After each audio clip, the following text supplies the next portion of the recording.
Today I'm delighted to welcome to the Met Office Clive Bailey, a balloon pilot and instructor with more than 30 years experience. Clive is also the flight director for Bristol Balloon Fiesta and weather advisor for the Western Region Ballooning Club. In our conversation we cover the many challenges and indeed dangers that the weather poses to hot air ballooning. But we also look at the opportunities that the weather has for ballooning, with experienced pilots such as Clive able to steer balloons on their descent towards friendly farms or indeed the whole way across the Atlantic Ocean. But first, we cover how Clive got into ballooning in the first place. So my father was a flight test engineer. He was an engineer from starters with British Aerospace and worked all the way through and ended up as a sales engineering director for Concorde. So from a very young age I was building planes, and then at about 16, 17 I learnt how to glide. I got very heavily into gliding, did a lot of aerobatics. That was my thing, was slinging a plane around the sky. It was great, and gliding was a very cheap way that I could afford to enable me to do that.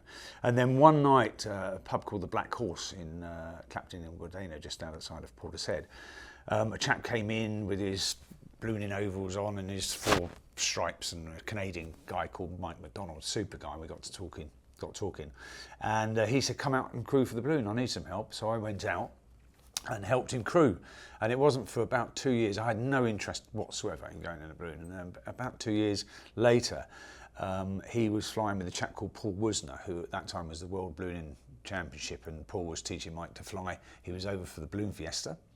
And they'd taken off from the Fiesta and landed at Filton Aerodrome. Well, in those days you could talk your way in, although it was still an emergency runway. So we got in by the side of the balloon was still stood up, beautiful morning. Paul said, "Get in." And I said, no. He said, "Get in." And so I got in and had a flight, and I thought, God, you know what, I quite like this. And that was it, really. One thing I noticed when I went ballooning, which I didn't realise before because you're so used to seeing these balloons in the distance on the horizon, is just how big the balloons are. Can you give us an idea of the dimensions involved with balloons? So if you look at a big passenger rides balloon, and they're measured by thousands of cubic feet, so a big balloon that takes pilot plus 16 people is the sort of biggest passenger rides balloons we have in the UK. That balloon's about 90 to 100 feet high and about 70 to 80 feet wide, and holds 400,000 cubic feet of air. Maximum temperature at the top of the balloon you can get them to is 120 degrees. Wow. So it's quite warm up there. That's the maximum. We generally operate about 110 degrees because 110 degrees because you need that extra bit to climb and to arrest your descents. And at the top of the balloon we do what we call load calculations. So we have your passenger weights. I expect you ask for your partner and yourselves weight, or now your wife's weight. And then we do a calculation. So the weight of the balloon, the weight of your fuel, your weight of your pilot, the weight of all your passengers. For a big balloon of 400, it's going to come out round about 2 tons. That sort of figure. It might be 1,700, it might be 2,200 kilos, but about 2 tons. Now, what happens when the temperatures go up? So the cut-off point really is 25 degrees, and then you have to start seriously looking at your load calculations. Because once you get up to 28 degrees, instead of taking 16 passengers, you might have to drop 2 passengers, because bearing in mind we're working on the internal temperatures versus the outside temperature. So the hotter it is outside the ambient temperature, the hotter we've got to get the balloon. So it can be too hot to go ballooning? Yes, so I did a lot of flying in Myanmar, they're flying in Jordan at the moment, they fly in a lot of hot countries, generally only fly in the mornings when the temperatures are sort of 20 to 25 degrees maximum. In the afternoons when they're 34, 35, 36 degrees, no. And of course when you get temperatures of that extreme in the sort of mid-30s and 40s, you get all sorts of other things that start up turbulence of different masses of air moving around to the cooler temperatures, thermals carrying on well into the night.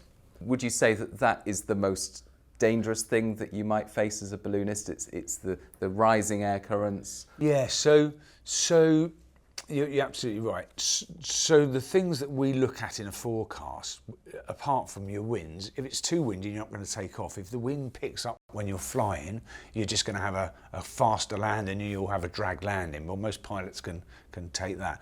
The one that we don't like is instability. So generally, if there's a thunderstorm in the forecast, even a prob 30 of a thunderstorm, we don't go flying, because that's an indication it's unstable and what could happen. The other one that we're careful, especially in the Bristol and Bath area and any sort of 10 miles in from the coast launch sites, are sea breeze fronts. So when we get a light gradient wind, for instance in Bristol or here, from the east, southeast, northeast, and then we get a sea breeze, and if it's a bit unstable where those two meet, you can get, as you know, a line squall. And I've been caught in one of those once, and it's horrifying. It's absolutely, you're out of control. I had one balloon coming up towards me. I was going down nearly 1,000 feet a minute, just called in the downdrafts. We were all right in the end of it, and we were all calm with our passengers, but inside my heart was racing. It was terrible. So we always look out for that situation, and you can generally see that developing because you've got Q one side and blue sky the other side, and that's the line, and it generally happens between Bristol and Bath, depending on the strength of the gradient and the sea breeze. Yes. But it's that sort of thing. And Q nims, towering Q, don't go. Embedded towering Q, you know, if we get a layer of stratus with some Q within or Q nims within, and you can't see them, just don't go flying. They're pretty good at forecasting that sort of thing now. And we always say, you know, one of the best forecasters are your eyes. Mark one eyeball, have a good look round, and if you can see things developing. I mean, we very often get small thermals are starting at 9 o'clock in the morning at this time of the year. And if you're away a bit late or you're stuck over a town or something like that, you can land in some weak thermals. But once it gets to 10 o'clock and they get some poke to them, the gliders are starting to fly, you want to be on the ground. And that's why we fly early morning and in the evenings once the instability has died away. Yeah, yeah. But you use the fact that the air rises or expands when it's heated up. You use that to lift the balloons, and that's why you can lift something that's the weight of a car. That's right. And we did. And Bristol were the European Green Capital some years ago, and Pete Dalby and myself, got them to build a solar balloon. And it was basically Cameron Balloons in Bristol designed it and built it, and it was silver one side and a black collector the other side, and also it had some I wouldn't like to say insulation, but yeah, it was really insulation on the silver side as well, and it worked. You had to have a burner because with weather nowadays you can't rely on just the sun. So we stood the balloon up just using the burner, and then we rotated it around from the black side to the sun. 10 minutes later, off it went. And it was just using the sun's heat to warm the air up. Incredible. Yeah. So then you turn to come down, you had what you call turning vents. So that's a flap in the side of the balloon about 2/3 of the way up. And you open it up and the air comes out and spins it round. And then you turn it round to half black, half silver, and you're straight and level. It takes a bit of getting used to, and landing it was quite good fun. But yeah. Is this the future of ballooning? No, I don't think it is. I'll tell you one reason why it's not. This was, it's heavy because it's such a big balloon. It was 180,000 cubic feet, so that would take pilot plus 6, normally pilot plus 8 maybe. But because of all the layers of fabric, God, it was heavy. But it worked, so the power of the sun. One of the biggest challenges must be, you know, certainly in this country, precipitation. Yeah. So, and would you never fly if there's the chance of rain? Is that how it works? Yeah, I think for two reasons. If the rain is instability from Q, towering Q, depth of clouds, then you don't want to be flying anywhere because it comes back to the unstable side. If it's just the thickness of stratus that's heavy enough for the rain to fall from it, warm front coming in, something like that. The trouble is it's pretty miserable putting the balloon away when it's wet. Doesn't do the fabric any good because you'll be almost boiling the water on the fabric. And then it's twice the weight. You try putting a wet balloon away, it's just not fun. And then also your visibility goes down. So rain really for us is a no. If you get caught out in a shower, it's not the end of the world. It's fine, but it's just not quite as pleasurable. I have been in a balloon in Wales and we got caught out, and we all had a hot shower in the balloon because the top of the balloons are flat and the water sits and sits and sits, and then the parachute valve, which is a big valve at the top of the balloon that you can let the air out with, just leaks and it's just tumbles inside, but it's warm, so it's quite pleasant. Put all your bags away, put your instruments away, because you know it's coming. Wow, it must be a surreal experience. Yeah. Hot rain in the UK. Yeah, and you all get out of the balloon soaked. But all the passengers were fine. They thought it was great fun and hilarious. You've flown balloons across Europe, Myanmar, Middle East, USA. Would you say that the UK has particular challenges in terms of the weather and forecasting the weather, or are there challenges in every part of the world? I think every part of the world has got challenges with weather from different ways. For instance, in Myanmar, I spent 8 winters out there up until the pandemic and obviously the military coup. One season we did 100 days without a weather cancellation. Sorry, 99. The 100th day the wind picked up. So you would never ever in this country get 100 days, as we all know, of perfect ballooning weather. And out there it's very, very stable. It's very, you're in the dry delta. So it's very predictable. The wind comes from the north and goes to the south. And if it does turn around, it goes from the south to the north. But 100 days, 99 days of weather. So that's very, very predictable weather, very good. Sometimes you get fog out there. And then you look at the UK, it's changing on a daily basis for us. One day it can be flyable, the next day it's not. We've had quite a good run over the weekend and up to Wednesday, I think. This week we'll get thunderstorms in. And then Europe, I flew out in a fixed wing in a light aircraft to Leipzig in Germany. And we went, they called it Thunderstorm Alley. I only heard this at the weekend, so I haven't had a look why. And we did go through a thunderstorm. Yeah. Not pleasant in a fixed wing either, I can assure you. But yeah, apparently that is renowned mid-afternoon for thunderstorms. Berlin, Leipzig. So I haven't looked at particularly why, but there'll be a reason for it, 2 air masses or something like that. Topography and yeah. And then Switzerland, I've done a lot of flying in a place called Châteaudet in the Swiss Alps, and you can very often box in the Alps. Particularly, we say Châteaudet's got its own micro weather because you get the katabatic wind coming down the hills, down the valleys, and the upper winds are going opposite. So you can fly down on the katabatic, climb up to about 11,000 feet, go back up, and you can do that all day sometimes. And just go more fuel on and off you go again. Wow. So you're really using this kind of reliable wind setup. Yeah. And sometimes you can see it through the levels of what the Met Office give us. So you give us the levels, 500,000, 2,000, 5,000, we can see what's happening there. But then we use biodegradable little helium balloons. We fill them up with helium and let them go, and you can see them go through the different weather patterns. And I use it, a lot of other pilots use it, spit. Spit is one of your most accurate instruments when you're flying, because if you spit over the side, you can watch the spit go down. If it goes to the left, you know you're going to go to the left downstairs, or it might go out ahead of you, and you know it's going to be faster. So if you're stuck over town, you can drop down into that faster bit, pick up another couple of knots. So we use that. It's and it's free. I like it. Well, there you go. If your balloon pilot spits out the balloon, they're not being rude. I did have a old lady looking at me, and I explained it to her. So she started spitting, but she was saying, "God, pilot spitting over the side. How disgusting is that?"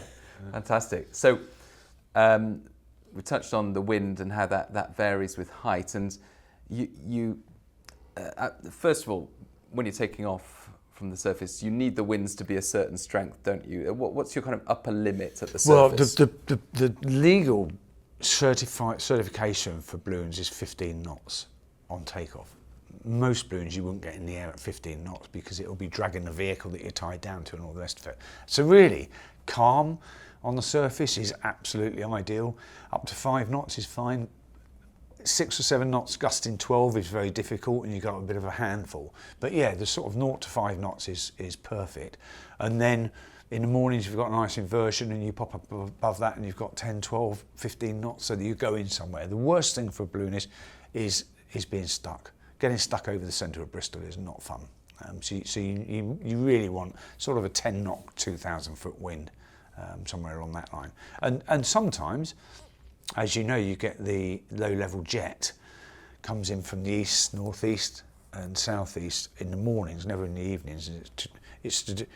I always explain it, correct me if I'm wrong, as you get the cold inversion here, the high pressure inversion's up on top, and everything that's moving goes through the middle. So the deeper the high cold inversion, the stronger the weight on top, the narrower the gap and the faster the wind goes through. And I've gone from 5 knots to 25 knots in a few seconds. And that's a bit frightening as well. But we generally get indications that that's going to happen from the Met Office. Yeah. Would that, if you're going up and you've got such a pronounced wind shear, your balloon is tall, right? You said 100 feet or so. It literally starts to tilt. It starts to tilt, yeah. And balloon pilots don't like wind. You don't like wind in your face because you know you're entering something. And then generally you go up through that level of fast wind, go up above it, and it stops. And you get the opposite, knowing you've got to come back down through again. it. Yes, Yeah. So it's not so bad if it's at 800 feet, but if it's at 200 feet above the surface, then you've just got to be a bit careful coming back down through it, because very often it's going to knock a lot of your hot air out of your envelope, so you're going to come down underneath, and you don't want to come down, overburn, and go back up into it and start this oscillation. But yeah, it's one of those things. It doesn't happen all the time, but it's there.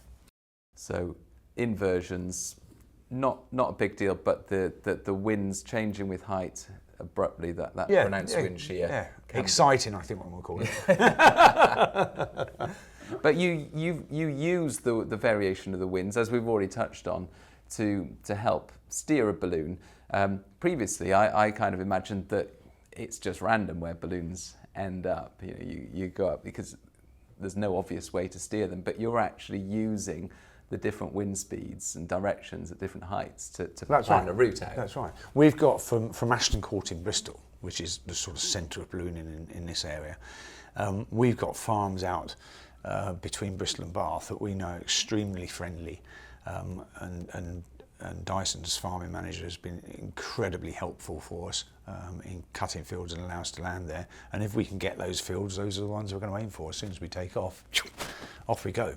And we've got quite a few farms in Bristol that we've done that to over the years, and the farmer said, can I have a break for a year, because you keep waking me up at 8 o'clock or 6 o'clock in the morning, and I just want to have a break. So yeah, of course you can. That's no problem at all. Yeah, he's sick of getting champagne at 6 in the morning. Yeah. Or doesn't drink it.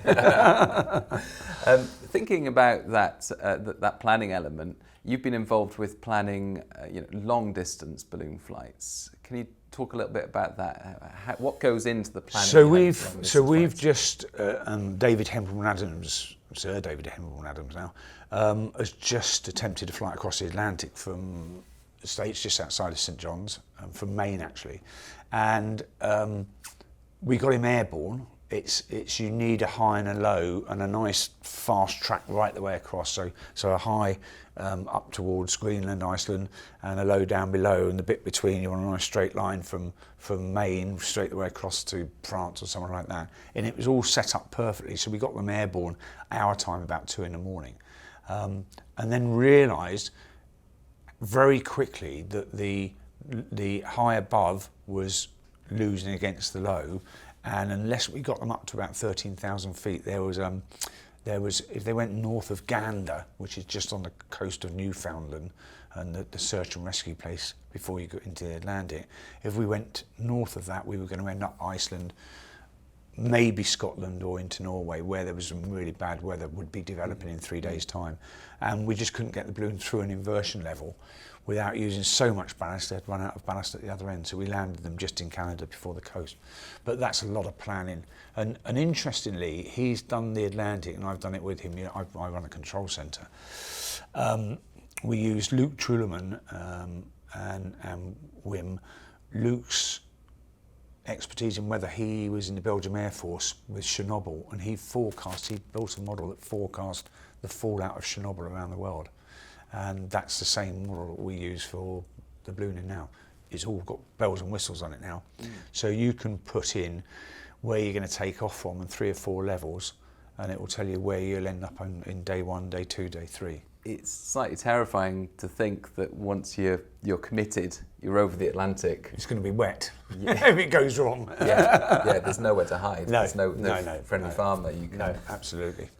One of them, he did come down through a warm front coming into Ireland and had icing on the balloon and fell out of the sky and all sorts of things. But we managed to jettison a whole load of water over to bring it out. But this balloon was going to be the first hydrogen balloon. So it's the old-fashioned sandbags and chuck sand out to go out. So, but it's all, we've got all the kit, everything's there ready. So next year I think we'll. Excellent.